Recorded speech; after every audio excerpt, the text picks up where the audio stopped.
Aku dihina miskin di reuni sekolah ketika lebaran, hingga mereka merobek hijabku. Ku buat mereka berlutut malu ketika tahu siapa suamiku sebenarnya. Aku, Raisa Putri, seorang wanita biasa berusia 34 tahun. Dalam kehidupan ini, aku tak pernah merasa istimewa atau pantas disorot. Aku tinggal di sebuah kompleks perumahan sederhana di pinggiran Jakarta, tepatnya di daerah Cibubur. Rumah kami bukanlah rumah besar dengan halaman luas seperti yang sering kau lihat di televisi. Tapi bagi keluarga kecilku, aku, suamiku Arif, dan 2 anak kami, rumah ini adalah surga. Sebuah tempat di mana kita bisa saling menghangatkan satu sama lain, meski tanpa kemewahan. Hidupku memang jauh dari kata glamour. Setiap pagi, aku bangun lebih awal untuk menyiapkan sarapan bagi keluarga. Suamiku bekerja sebagai karyawan swasta di sebuah perusahaan logistik, meskipun dia jarang bercerita banyak tentang pekerjaannya. Aku sendiri lebih memilih menjadi ibu rumah tangga penuh waktu, mengurus rumah dan anak-anak. Anak pertama kami, Khalil, berusia 8 tahun, sedangkan adiknya, Kirana, baru berusia 5 tahun. Mereka adalah mutiara terbaik dalam hidupku. Meski kadang mereka membuat rumah ini penuh dengan riuh rendah tawa dan tangis, aku selalu bersyukur memiliki mereka. Kami hidup dengan kesederhanaan yang mungkin di mata orang lain tampak membosankan. Di pasar tradisional dekat rumah, aku berbelanja sayuran segar dan ikan murah untuk dimasak di rumah. Setiap sore, aku menyapu halaman sambil menunggu anak-anak pulang dari sekolah. Sesekali, tetangga datang berkunjung hanya untuk ngobrol ringan atau minum teh manis bersama. Itulah kebahagiaanku. Bukan soal uang, melainkan tentang hubungan yang tulus dan kehangatan keluarga. Tapi, ada satu hal yang selalu menjadi bayangan gelap dalam hidupku. Masa lalu. Aku masih ingat betul bagaimana rasanya duduk di bangku SMA 18 tahun lalu. Ketika itu, aku bukanlah siswa populer. Justru sebaliknya, aku sering diejek karena penampilanku yang polos dan gaya hidupku yang tidak seistimewa teman-teman lain. Ayahku hanyalah seorang pegawai negeri sipil biasa, dan ibuku menjalankan usaha kecil-kecilan menjual kue. Uang saku harianku bahkan tak cukup untuk membeli snack di kantin sekolah. Sedangkan teman-temanku, mereka semua tampak begitu mudah mendapatkan apapun yang mereka inginkan. Ponsel mahal, tas branded, dan mobil mewah milik orang tua mereka. Aku tidak pernah mempermasalahkan itu dulu. Aku mencoba fokus pada pelajaran dan cita-citaku untuk kuliah. Namun, ejekan dan sindiran pedas terus datang, terutama dari teman-teman perempuan yang merasa diri mereka lebih baik dariku. Ada Tania, si ratu geng sekolah, yang selalu memandang rendah padaku. Lalu ada Yulia, yang sering mengejekku tidak akan pernah bisa menikahi pria mapan. Bahkan Andi, teman laki-laki yang pernah kutaksir diam-diam, mengatakan bahwa aku terlalu biasa untuk dijadikan pasangan. Kata-kata mereka meninggalkan bekas luka yang mendalam, meski aku berusaha keras untuk melupakannya. Setelah lulus, aku menikah dengan Arif, lelaki yang sudah lama aku kenal sejak kuliah. Dia bukanlah pria tampan atau kaya raya seperti yang diimpikan gadis-gadis lain, tapi dia memiliki hati yang hangat, sabar, dan sangat mencintaiku. Orang-orang sempat meremehkan pilihan hidupku. Mereka bilang, aku bodoh karena menikahi seseorang yang keluarganya juga biasa saja. Namun, Arif membuktikan bahwa cinta tidak butuh validasi dari orang lain. Selama hampir 15 tahun pernikahan, dia selalu mendukungku. Meski kami harus melewati masa-masa sulit ketika bisnis kecil-kecilan kami sempat nyaris bangkrut. Saat ini, aku merasa hidupku sudah cukup baik. Arif dan aku telah membangun keluarga kecil yang harmonis. Kami tidak pernah berpikir untuk memamerkan apa yang kami miliki. Bagi kami, kebahagiaan adalah sesuatu yang tidak perlu dipertontonkan kepada dunia. Namun, beberapa hari lalu, aku mendapat undangan reuni sekolah SMA yang akan diadakan saat Lebaran. Nisa, sahabatku semasa SMA, yang mengirimkannya.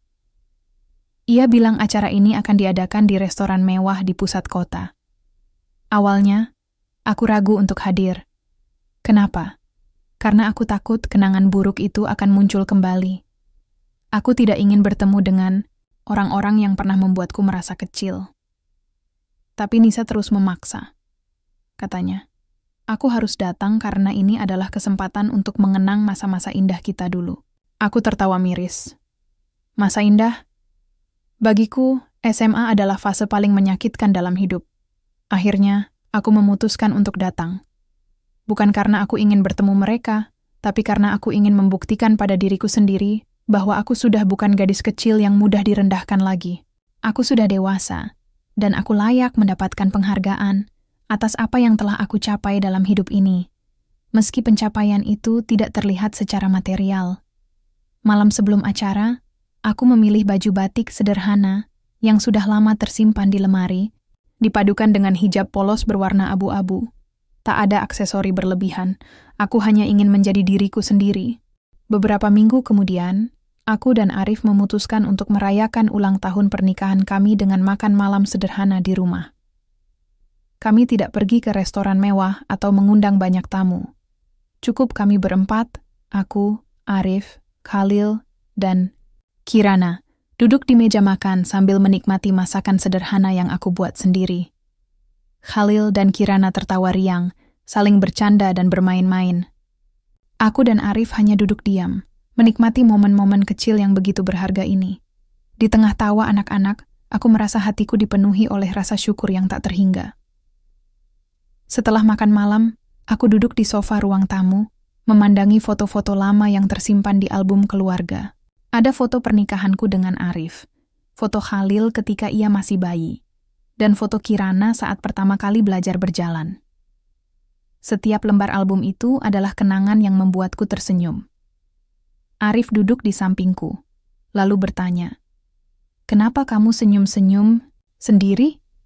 Aku menunjukkan salah satu foto kepada Arif. "Ini foto kita waktu pernikahan dulu," kataku pelan. Aku ingat betapa takutnya aku waktu itu. Aku takut tidak bisa jadi istri yang baik untukmu. Tapi sekarang, aku tahu bahwa cinta kita jauh lebih kuat daripada apapun. Arif tersenyum lembut, lalu menggenggam tanganku erat-erat. "Kamu sudah jadi istri yang luar biasa, Raisa.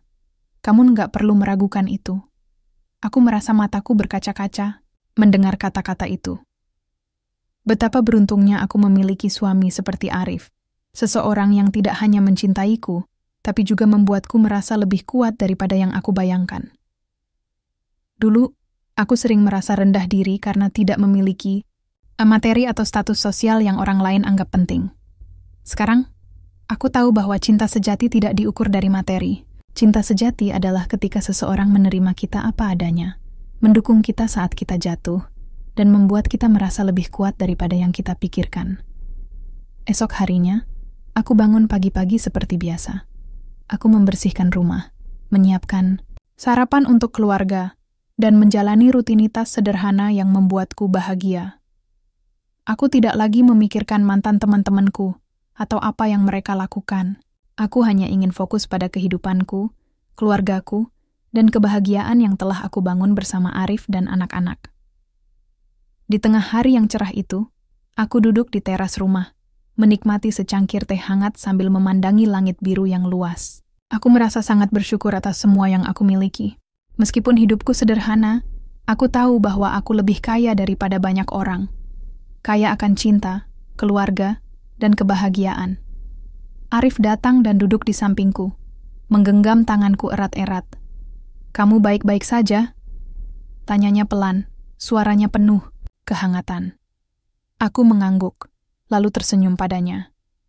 "Lebih dari baik," jawabku. "Aku sudah menutup babak lama dalam hidupku. Sekarang aku hanya ingin fokus pada keluarga kita." Arif tersenyum lembut, lalu mencium keningku. "Kamu hebat, Raisa. Jangan pernah lupakan itu." Aku merasa damai mendengar kata-kata itu. Semua luka lama yang pernah menghantuiku kini mulai sembuh. Aku tidak lagi peduli dengan pandangan orang lain. Yang penting bagiku adalah keluargaku, cinta yang kami bagi, dan kebahagiaan yang kami bangun bersama. Namun di balik semua persiapan itu, ada rasa was-was yang tak bisa kuhindari. Apakah mereka akan menghinaku lagi? Apakah mereka akan menertawakan pakaianku, cara berbicaraku, atau bahkan suamiku? Pikiran-pikiran itu terus menghantuiku sampai malam menjelang tidur. Tapi aku mencoba menenangkan diri. Kamu sudah bukan siapa-siapa yang mereka hina dulu, gumamku pelan. Kamu punya keluarga yang bahagia. Kamu kuat. Esok harinya, aku berangkat ke acara reuni dengan perasaan campur aduk. Di dalam hati, aku berharap semoga hari ini akan berjalan lancar. Aku tak ingin kehilangan harga diriku lagi. Aku ingin membuktikan bahwa kesederhanaan bukanlah sesuatu yang memalukan. Aku tiba di restoran mewah itu tepat pukul 6 sore. Tempatnya benar-benar megah, dengan lampu gantung kristal yang berkilauan di langit-langit tinggi, dan meja-meja yang tertata rapi dengan taplak putih bersih. Aku sempat merasa sedikit canggung saat masuk ke dalam. Semua orang tampak begitu elegan, mengenakan gaun malam atau setelan jas mahal. Aku memandang diriku sendiri sejenak di kaca pintu masuk, mencoba meyakinkan diri bahwa aku tidak terlihat terlalu buruk meski hanya memakai baju batik sederhana ini, tapi rasanya percuma. Di tengah kerumunan mereka, aku seperti seekor burung gereja di antara burung-burung elang. Nisa adalah orang pertama yang menyapaku. Dia tampak cantik dengan dress merah menyala yang menonjolkan lekuk tubuhnya. Rambutnya disanggul rapi dan aksesori emas di lehernya berkilauan. "Raisa!" serunya dengan nada ceria, menghampiriku dengan pelukan hangat. "Kamu datang juga akhirnya. Aku pikir kamu nggak bakal mau hadir." Aku tersenyum tipis, mencoba menutupi rasa gugupku. "Ya, aku janji sama kamu kan?" kataku, berusaha agar suaraku terdengar santai. Nisa mengajakku masuk lebih jauh ke dalam ruangan. Seiring langkah kami, aku mulai melihat wajah-wajah lama yang dulu pernah menjadi bagian dari hidupku. Ada beberapa yang masih kukenali, tapi ada juga yang sudah hampir tak bisa kuingat lagi. Mereka semua tampak begitu percaya diri, tertawa lepas, dan berbicara tentang topik-topik yang sepertinya sangat penting, pekerjaan, anak-anak mereka yang sekolah di luar negeri, mobil baru, atau liburan ke Eropa. Aku mendengarkan diam-diam, merasa semakin tidak nyaman.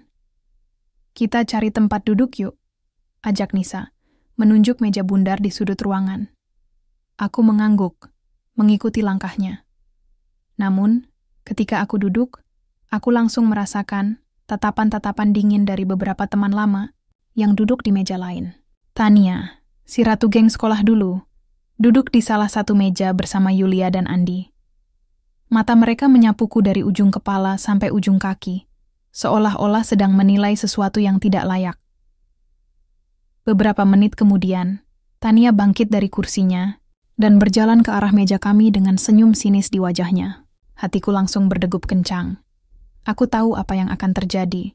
Ini bukan reuni biasa. Ini pertarungan ego yang sudah lama terpendam.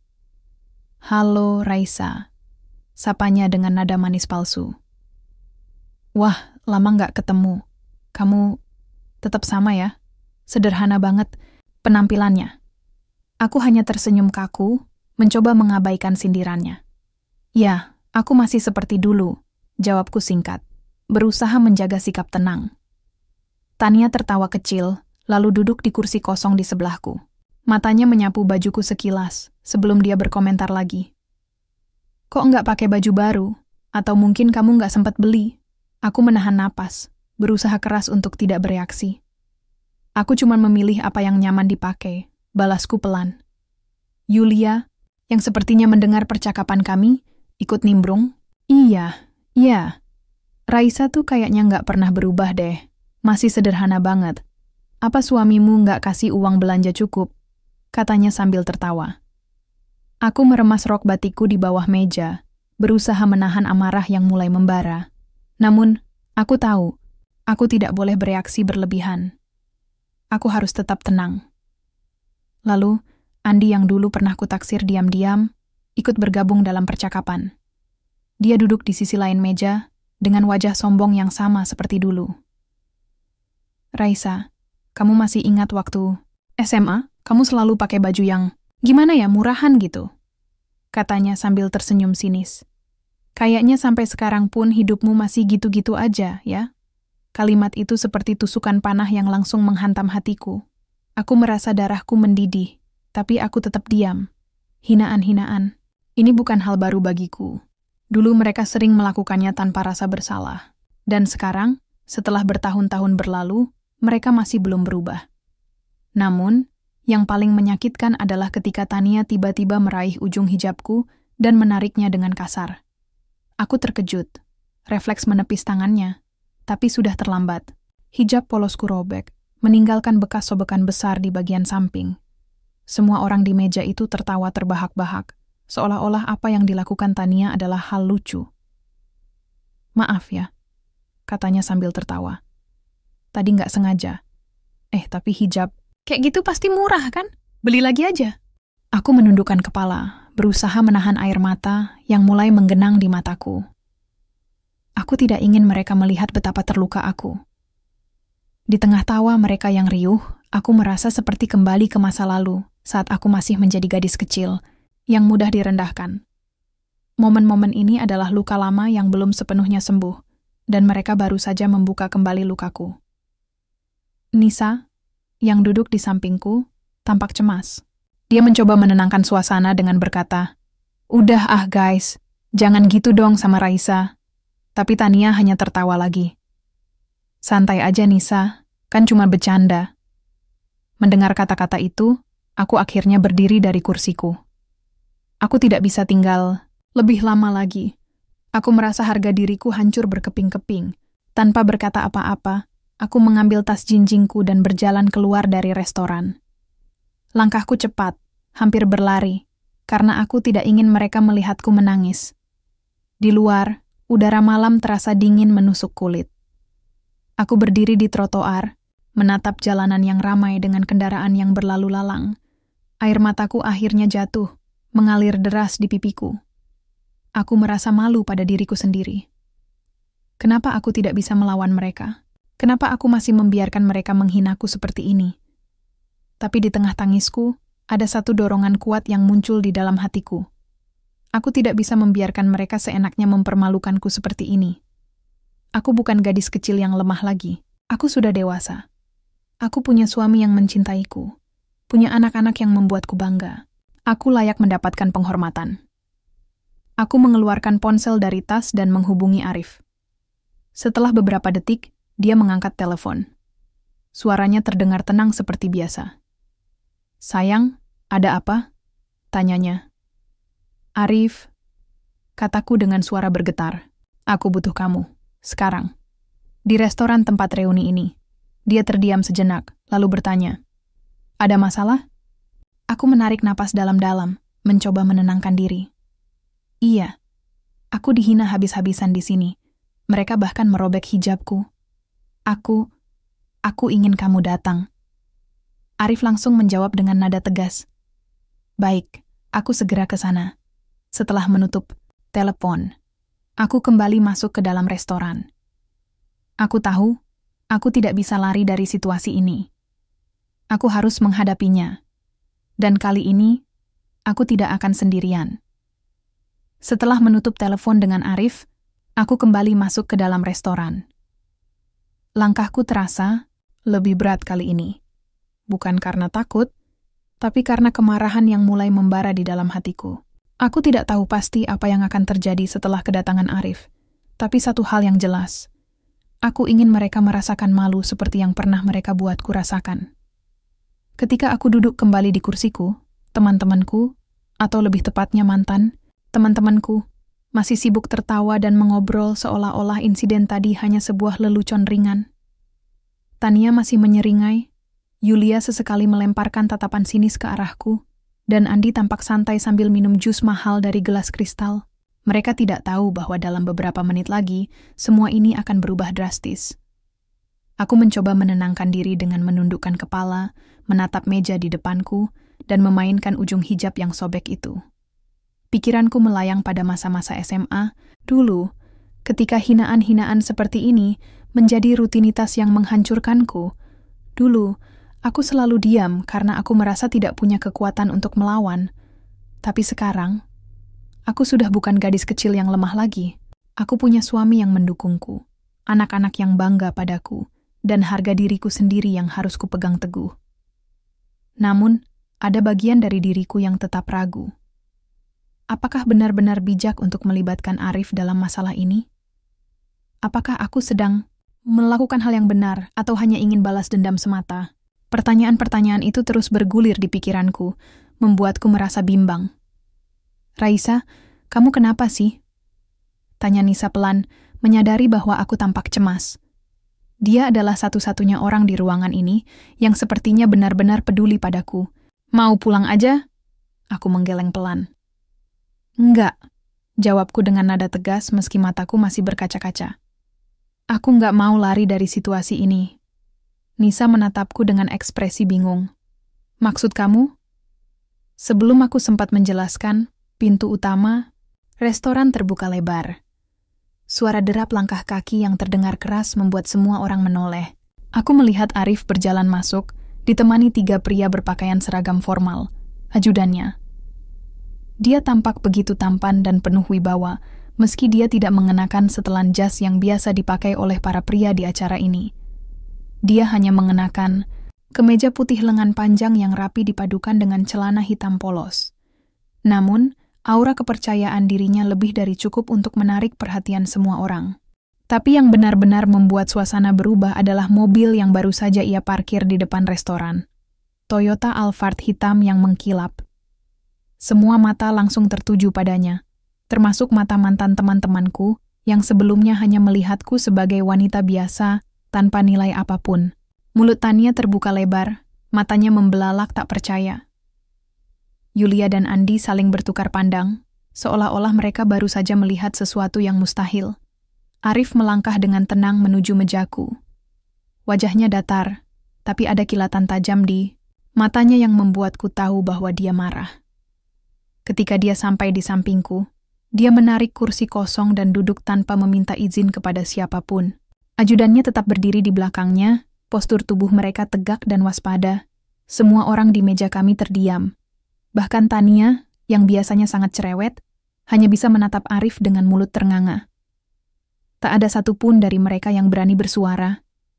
"Sayang, kamu baik-baik saja?" tanya Arif padaku dengan nada lembut, meskipun matanya menyapu orang-orang di sekitar kami dengan tatapan dingin. Aku mengangguk pelan, merasa napasku mulai stabil kembali. "Iya," kataku, suaraku lebih mantap sekarang. "Aku cuma... mereka..." Arif menghela napas panjang, lalu menatap langsung ke arah Tania, Yulia, dan Andi. "Jadi, ini teman-temanmu dulu?" tanyanya. Nadanya terdengar santai, tapi ada tekanan terselubung di setiap katanya. Aku mengangguk lagi. "Ya." Arif tersenyum tipis, lalu berkata, "Bagus sekali kita bisa bertemu." Dia berbalik ke arah Tania, yang tampak gugup. "Bu Tania ya, saya Arif, suami Raisa." Wajah Tania langsung memucat. Dia membuka mulutnya, tapi tak ada kata yang keluar. Akhirnya, dia hanya bisa tersenyum kaku. "Oh, halo Pak Arif," katanya dengan suara gemetar. "Senang bertemu Anda," lanjut Arif. Nada suaranya tetap ramah namun dingin.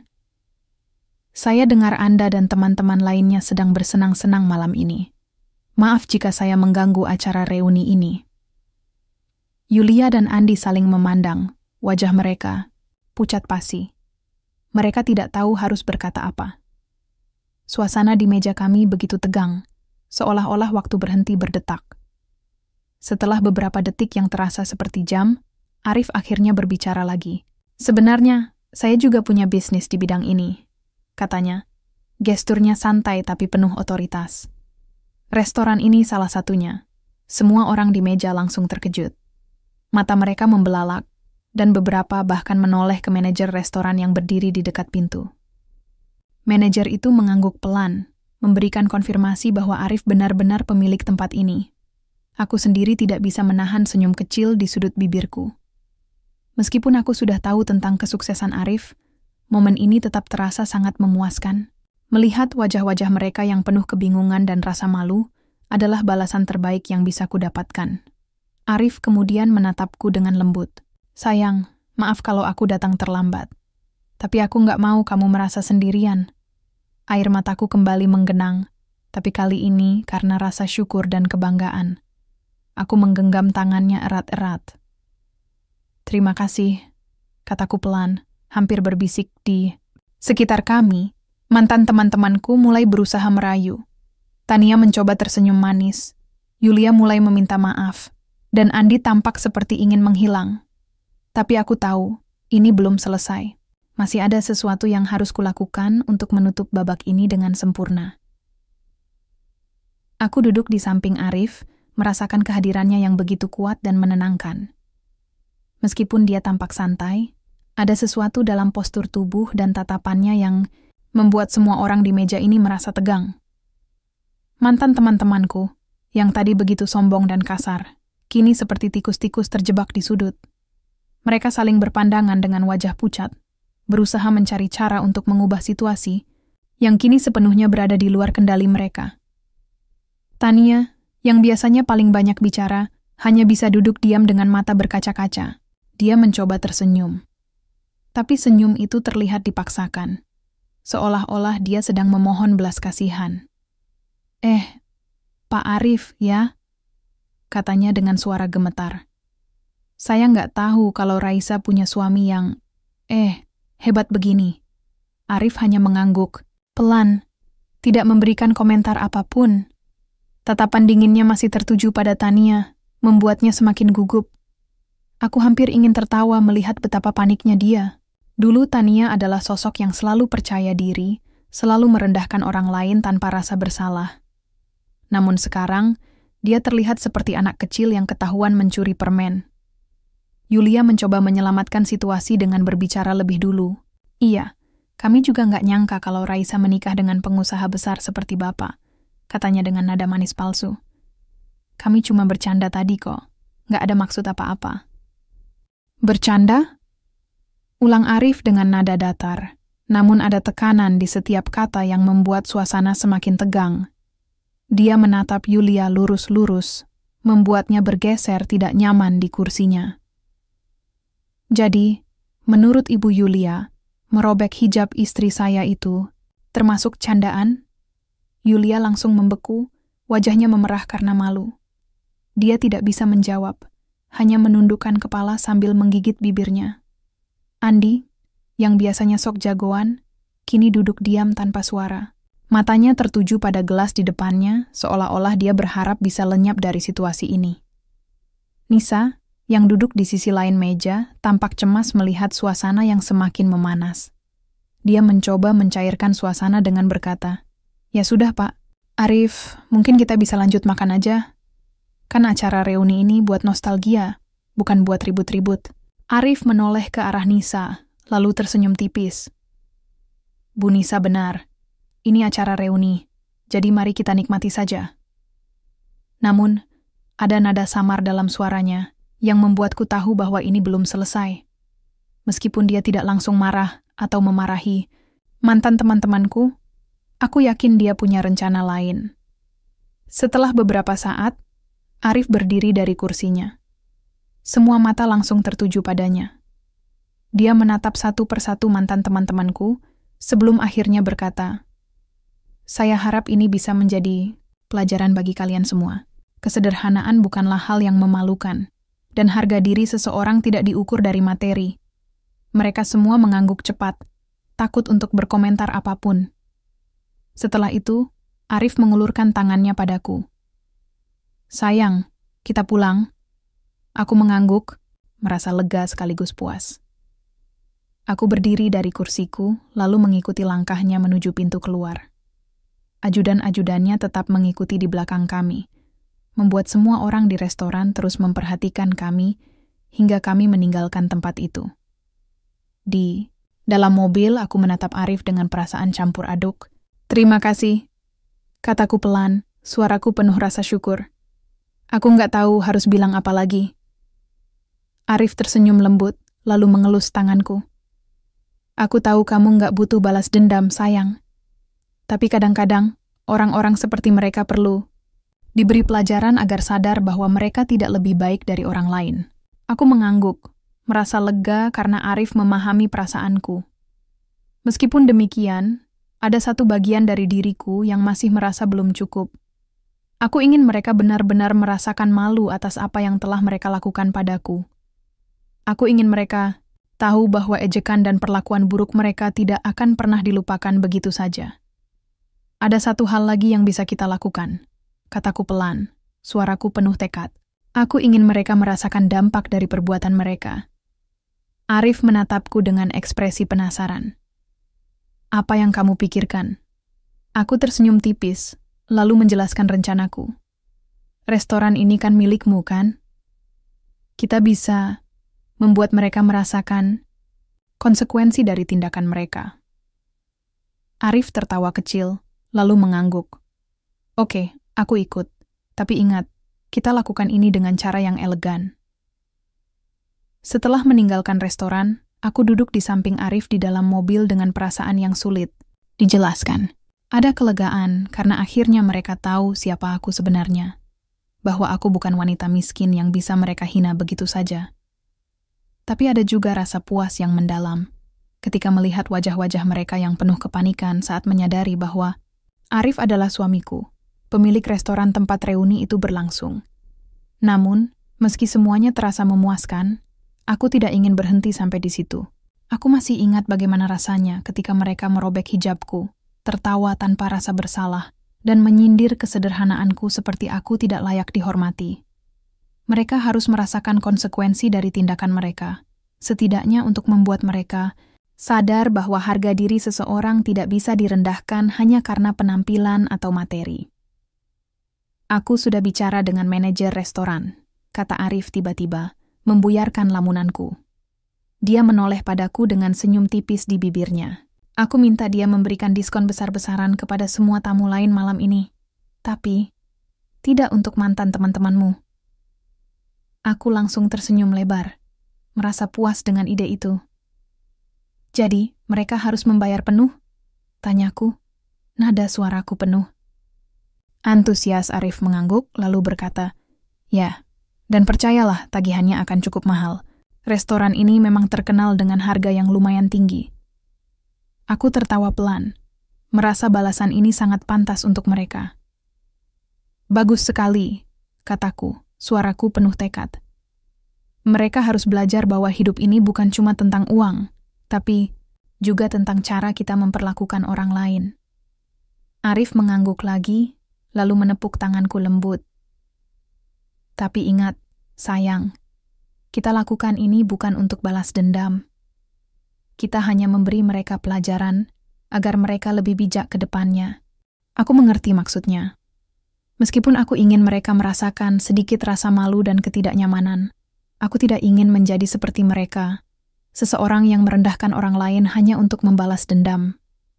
Ini bukan soal balas kejahatan dengan kejahatan, melainkan tentang memberi mereka kesempatan untuk merefleksikan tindakan mereka. Ketika kami tiba di rumah, anak-anak sudah tidur. Aku duduk di sofa ruang tamu bersama Arif, mencoba menenangkan diri setelah semua yang terjadi hari itu. Namun, pikiranku masih dipenuhi oleh bayangan wajah-wajah mantan teman-temanku yang panik dan gugup ketika menyadari siapa Arif sebenarnya. Aku tidak bisa menahan senyum kecil yang terus muncul di bibirku. Kamu yakin mereka nggak akan protes besok? Tanyaku pada Arif, rasa penasaranku mulai mengambil alih. Arif tersenyum santai. Protes? Tentu saja mereka akan protes. Tapi apa yang bisa mereka lakukan? Tagihan itu sudah sesuai dengan aturan restoran. Lagi pula, mereka kan yang meminta pengalaman mewah malam ini, kan? Aku tertawa keras kali ini, merasa lega dan puas. Benar juga. Keesokan harinya, aku menerima pesan dari Nisa. Dia mengirimkannya pagi-pagi sekali, seolah-olah tak sabar untuk memberitahuku apa yang terjadi di restoran setelah aku dan Arif pulang. Raisa, kamu nggak bakal nyangka apa yang terjadi kemarin, tulis Nisa. Semua orang jadi panik pas lihat tagihan mereka. Tania bahkan marah-marah sama manajer, bilang kalau ini nggak adil. Tapi manajer cuma bilang kalau itu kebijakan restoran. Jadi mereka nggak bisa ngapa-ngapain. Aku tersenyum membaca pesan itu. Rasanya sangat memuaskan mengetahui bahwa mereka benar-benar merasakan dampak dari tindakan mereka sendiri. Aku langsung membalas pesan Nisa dengan singkat. Terima kasih, sudah kasih tahu. Tapi cerita itu belum berakhir. Beberapa jam kemudian, aku menerima pesan dari Tania. Awalnya, aku ragu untuk membacanya, tapi rasa penasaran akhirnya membuatku membuka pesan itu. Raisa, maaf ya soal kemarin, tulis Tania. Kami cuma bercanda kok. Kamu tahu kan gimana kami dulu. Nggak ada maksud apa-apa. Tolong bilang ke suamimu supaya nggak marah lagi sama kami. Aku hanya tersenyum sinis membaca pesan itu. Dulu, ketika mereka menghinaku tanpa ampun, tidak ada satupun dari mereka yang peduli apakah aku tersinggung atau tidak. Sekarang, ketika mereka merasa terancam, mereka baru meminta maaf. Aku memutuskan untuk tidak membalas pesannya. Biarlah mereka merenungkan tindakan mereka sendiri. Setelah beberapa hari berlalu, aku mendengar kabar bahwa mantan teman-temanku mulai menjauh dari acara-acara sosial yang melibatkan aku atau keluargaku. Bahkan ada yang membatalkan rencana pertemuan ulang tahun karena takut bertemu denganku. Aku tidak peduli. Bagiku, ini adalah akhir yang manis. Mereka akhirnya tahu bahwa kesederhanaan bukanlah sesuatu yang memalukan, dan harga diri seseorang tidak bisa direndahkan begitu saja. Meski begitu, ada satu hal yang aku pelajari dari semua ini. Balas dendam bukanlah tujuan utamaku. Aku hanya ingin membuktikan pada diriku sendiri bahwa aku layak dihormati, meski aku tidak memiliki kemewahan atau status sosial yang mereka anggap penting. Aku juga ingin membuktikan pada mereka bahwa cinta, keluarga, dan kebahagiaan tidak bisa diukur dengan materi. Di malam yang tenang, aku duduk di teras rumah, menatap langit yang penuh bintang. Arif datang dan duduk di sampingku, menggenggam tanganku, erat-erat. Kamu baik-baik saja? Tanyanya pelan, suaranya penuh kehangatan. Aku mengangguk, lalu tersenyum padanya. Lebih dari baik, jawabku. Aku sudah menutup babak lama dalam hidupku. Sekarang, aku hanya ingin fokus pada keluarga kita. Arif tersenyum lembut, lalu mencium keningku. Kamu hebat, Raisa. Jangan pernah lupakan itu. Aku merasa damai mendengar kata-kata itu. Semua luka lama yang pernah menghantuiku kini mulai sembuh. Aku tidak lagi peduli dengan pandangan orang lain. Yang penting bagiku adalah keluargaku, cinta yang kami bagi, dan kebahagiaan yang kami bangun bersama. Beberapa hari setelah kejadian di restoran, aku merasa ada perubahan dalam diriku. Seolah-olah beban besar yang selama ini menghantui hidupku akhirnya terangkat. Aku tidak lagi membawa rasa sakit dari masa lalu, momen-momen ketika aku diejek dan direndahkan oleh teman-teman sekolahku.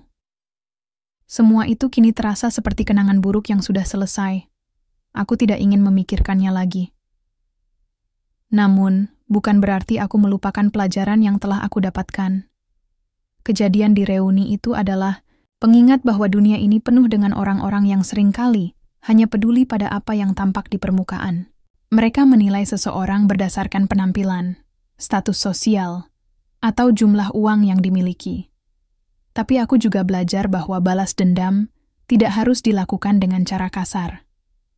Kadang-kadang, pembalasan yang paling elegan adalah membuat mereka menyadari kesalahannya sendiri tanpa harus kita turunkan ke level yang sama rendahnya dengan mereka. Pagi itu, aku sedang menyiapkan sarapan untuk keluarga ketika Arif datang ke dapur. Dia duduk di meja makan, memperhatikanku dengan senyum lembut di wajahnya. "Kamu sudah tenang?" tanyanya. Nada suaranya penuh kehangatan. Aku mengangguk sambil menuangkan teh hangat ke cangkirnya. "Ya, aku sudah lega," jawabku pelan. Mungkin ini adalah cara Tuhan untuk menunjukkan padaku bahwa aku tidak perlu takut menghadapi mereka lagi. Arif tersenyum, lalu mengambil genggamanku erat-erat. "Kamu memang hebat, Raisa. Kamu bisa melewati semua ini tanpa kehilangan harga dirimu." Aku merasa mataku berkaca-kaca mendengar kata-kata itu. Betapa beruntungnya aku memiliki suami seperti Arif, seseorang yang selalu mendukungku, mencintaiku, dan membuatku merasa lebih kuat daripada yang aku pikirkan. Dulu, aku sering merasa rendah diri karena tidak memiliki suami yang tampan atau kaya raya, seperti impian banyak gadis lain. Tapi sekarang, aku tahu bahwa cinta sejati tidak diukur dari materi.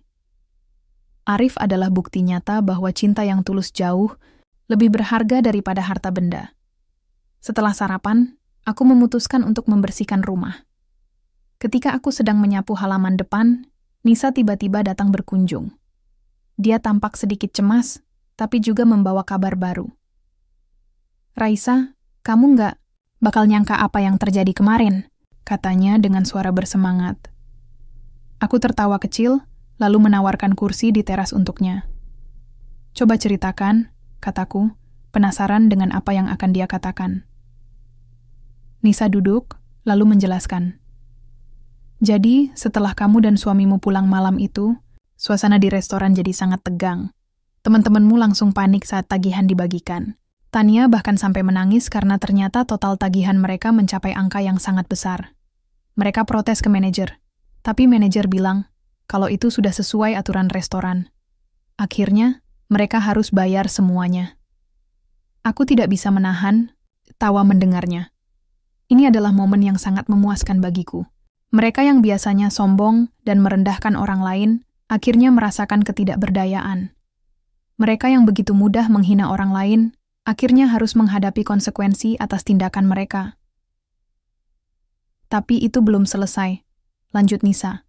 Nadanya semakin bersemangat. Setelah itu, mereka mulai saling menyalahkan satu sama lain. Tania marah sama Yulia, Andi marah sama Tania. Pokoknya, suasana jadi sangat kacau. Bahkan beberapa dari mereka langsung pergi tanpa membayar. Tapi manajer berhasil menghentikan mereka dan meminta mereka melunasinya. Aku tertawa lagi, merasa puas mendengar cerita itu. "Bagus sekali," kataku sambil menggeleng-gelengkan kepala. Sepertinya mereka benar-benar mendapatkan pelajaran yang berharga. Nisa tersenyum, lalu melanjutkan. "Tapi ada satu hal lagi yang pasti bikin kamu senang. Setelah kejadian itu, mereka mulai menjauh dari acara-acara sosial yang melibatkanmu atau keluargamu.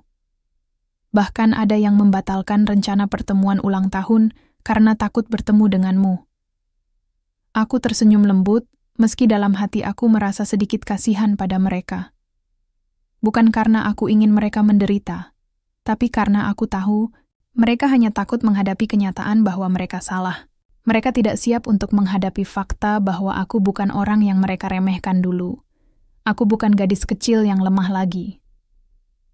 "Biarkan saja mereka menjauh," kataku pada Nisa. "Aku sudah tidak peduli lagi dengan mereka.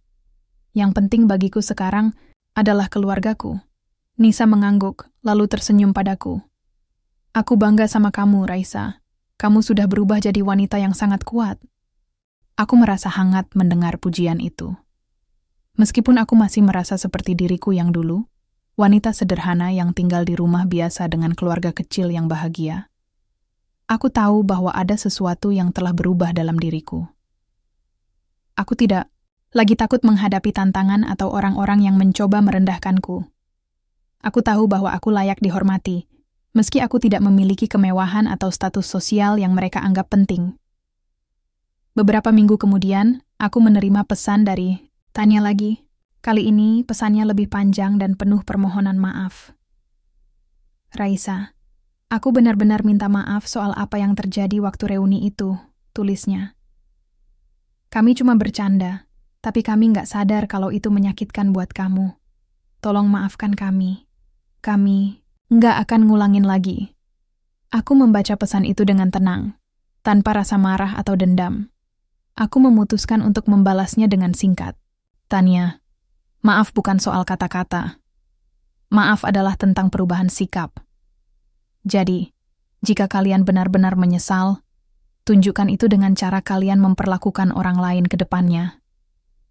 Setelah membalas pesan itu, aku merasa lega. Aku tidak ingin terus memikirkan mereka atau apa yang mereka lakukan. Aku hanya ingin fokus pada kehidupanku, keluargaku, dan kebahagiaan yang telah aku bangun bersama Arif dan anak-anak. Beberapa bulan telah berlalu sejak kejadian di reuni itu. Hidupku kini terasa jauh lebih ringan, seperti beban besar yang selama ini menghantui hatiku akhirnya terangkat sepenuhnya. Aku tidak lagi membawa dendam atau rasa sakit dari masa lalu. Semua itu kini hanya tinggal kenangan buruk yang sudah aku maafkan, bukan karena mereka layak mendapatkan pengampunan, tapi karena aku ingin hidup dengan damai tanpa membiarkan mereka menguasai pikiranku. Kehidupan sehari-hariku tetap sama seperti biasa. Pagi-pagi, aku bangun untuk menyiapkan sarapan bagi keluarga, membersihkan rumah, dan menjalani rutinitas sederhana yang membuatku bahagia.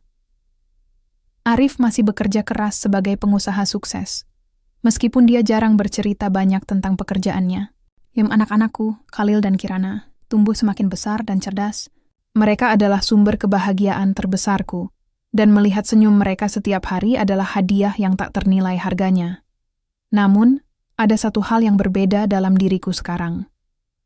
Aku merasa lebih percaya diri, lebih kuat, dan lebih yakin akan nilai-nilai yang aku pegang teguh. Dulu, aku sering merasa rendah diri, karena tidak memiliki materi atau status sosial yang orang lain anggap penting. Sekarang, aku tahu bahwa kesederhanaan bukanlah sesuatu yang memalukan. Bahkan, kesederhanaan bisa menjadi kekuatan jika kita menjalaninya dengan penuh cinta dan keikhlasan. Malam itu, setelah anak-anak tidur, aku duduk di sofa ruang tamu bersama Arif. Dia sedang membaca buku bisnis tebal, sementara aku memandangi langit malam yang penuh bintang melalui jendela. Suasana begitu tenang, hanya terdengar suara detik jam dinding yang berdetak pelan. Arif, panggilku pelan, membuyarkan lamunannya. Dia menoleh padaku, lalu tersenyum lembut. Ada apa sayang? Aku menatapnya dalam-dalam, mencoba menyusun kata-kata yang tepat untuk menyampaikan perasaanku. Aku cuma mau bilang, terima kasih, kataku akhirnya.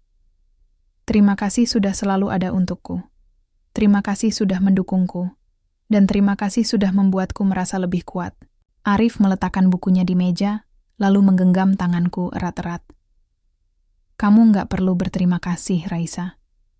Kamu sudah menjadi wanita yang sangat kuat sejak awal.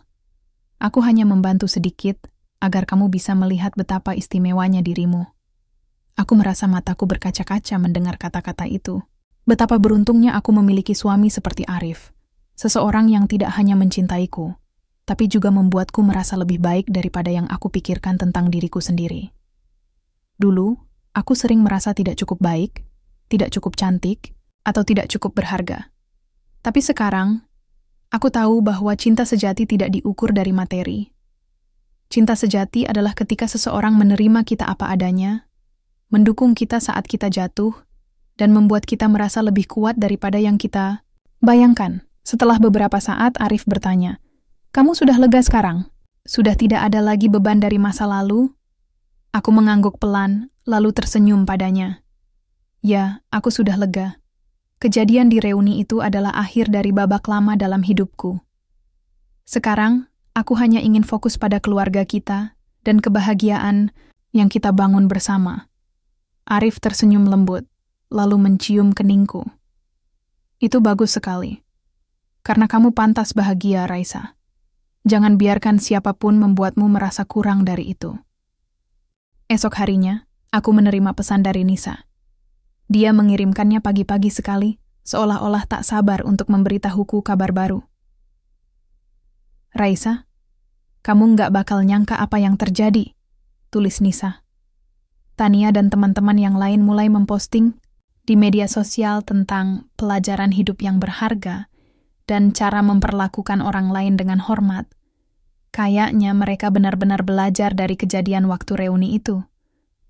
Aku tersenyum membaca pesan itu.